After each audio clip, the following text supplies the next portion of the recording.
Revolver Rita ఈ movie నెట్ఫ్లిక్స్లో తెలుగు ఆడియోలో కూడా స్ట్రీమింగ్ అవుతుంది. డబ్బింగ్ అయితే బాగుంది, ఫ్యామిలీతో కలిసి కూడా చూడొచ్చు. అడల్ట్ కంటెంట్ ఎక్కర్లేదు. మరి మూవీ నాకు ఎలా అనిపించింది అంటే మాత్రం ఈ సినిమాకి రివాల్వర్ రీటా కంటే రివాల్వర్తో రోత అని పెడితే కరెక్ట్గా సెట్ అయ్యేది భయ్య.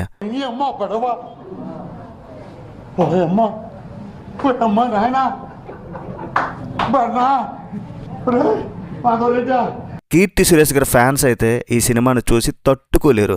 సినిమా పేరులో రివాల్వర్ ఉంది కానీ అందులో ఒక్క బుల్లెట్ కూడా పేలలేదు.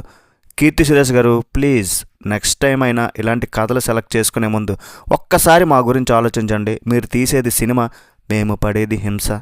మిమ్మల్ని చూసే మూవీకి వస్తారు, మీ ఫ్యాన్స్ హట్ అయిపోతారండి. సగం దృశ్యం నుండి ఇంకొక సగం నెల్సన్ దిలీప్ కుమార్ సినిమాల నుంచి కాపీ కొట్టేసి దాని మీద కొంచెం కామెడీ అనే పౌడర్ కొట్టి వదిలారు.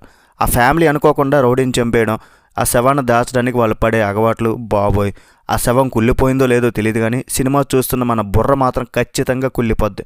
ఇది డార్క్ కామెడీ అని చెప్పారు కానీ ఇందులో డార్క్ లేదు, కామెడీ అసలే లేదు. శవాన్ని పట్టుకుని వాళ్ళు వేసే డ్రామా చాలా సాగదీతగా అనిపించింది నాకైతే. ప్రిడిక్టబుల్ ట్విస్ట్స్ ఉన్నాయి మూవీ మొత్తం కూడా. ఇంకా సినిమా మొదలైన 20 నిమిషాలకే క్లైమాక్స్ ఏంటో అర్థమైపోయింది. కర్మ తిరిగి కొడుతుందనే పాయింట్ బాగుంది, దాన్ని స్క్రీన్ మీద చూపించిన విధానం అయితే చాలా ఫ్లాట్గా ఉంది. రీటా క్యారెక్టర్లో కీర్తి బాగానే చేసింది కానీ ఆమె రేంజ్ టాలెంట్కి అయితే చాలా తక్కువ భయ్య. కొన్ని సీన్లలో ఆమె ఎక్స్ప్రెషన్స్ చూస్తుంటే నేను ఈ సినిమా ఎందుకు చేస్తున్నాను అని ఆమెకే అనిపిస్తున్నట్లుంది. సీనియర్ యాక్టర్ రాధిక గారిని ఒక క్యారెక్టర్ ఆర్టిస్ట్లా కాకుండా జబర్దస్త్ స్కిట్లో ఒక కంటెస్టెంట్లా మార్చేశారు. ఆమె వేసే జోగులకి మనం నవ్వుకోవాలో ఏడాలో కూడా తెలియదు. ఇక సునీల్ అండ్ విలన్స్ బ్యాచ్ అయితే మన సునీల్ గారిని ఇందులో ఒక విలన్గా పెట్టారు. ఆయన క్యారెక్టర్ బిల్డప్ చూస్తే గబ్బర్ సింగ్లా ఉంటుంది, కానీ చేసే పనులు చూస్తే గబ్బర్ సింగ్ దగ్గర పనిచేసే సాంబా కంటే ఘోరంగా ఉంటాయి.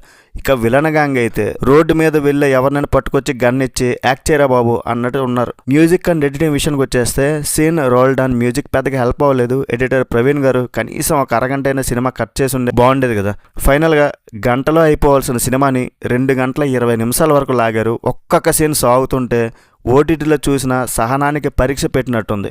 క్లైమాక్స్కి వచ్చేసరికి అమ్మయ్యా అయిపోయిందిరా బాబు అని దండం పెట్టేశాను అనమాట. మరి ఓవరాల్గా రేటింగ్ ఎంత ఇస్తున్నట్టు మూవీకి 2/5. That's it guys. రివ్యూ నచ్చితే ఒక లైక్ వేసుకోండి, ఛానల్ని సబ్స్క్రైబ్ చేయండి. నెక్స్ట్ వీడియో మళ్ళీ కలుద్దాం. బై బాయ్, జై హింద్.